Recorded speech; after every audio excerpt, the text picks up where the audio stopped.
आं बे समावहाय सिनायथि होनो हास्थायबावदों दुर्गेश्वर बर' बगतपारा मोदैबारि गुदि बर' थुनलाइ आफादनि लेङाइ आफादगिरि सार बिथाङा जोंनि गेजेराव दंफैयो दा बिथां सारखौबो बरायनो खावलायबाय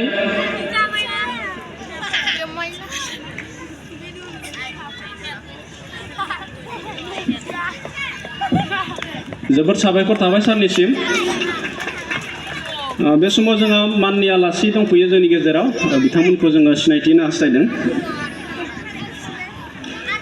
लकेश्वर दैमारि गायसनगिरि नेहाथारि माजबाद गुदि बर' थुनलाइ आफाद सार बिथाङाबो दंफैयो बिथां सारखौबो गावनि सिनायथि होनो खावलायबाय बिथांखौबो गांसे आर'नाइजों बरायना लानो थाखाय खावलायबाय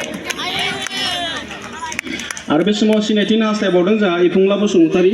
बारग' आफादगिरि माजबाद दखरा एबसु सार बिथाङाबो जोंनि गेजेराव दंफैयो सारखौबो गांसे आर'नाइजों बरायना लानो थाखाय खावलायबाय ललिता बसुमतारी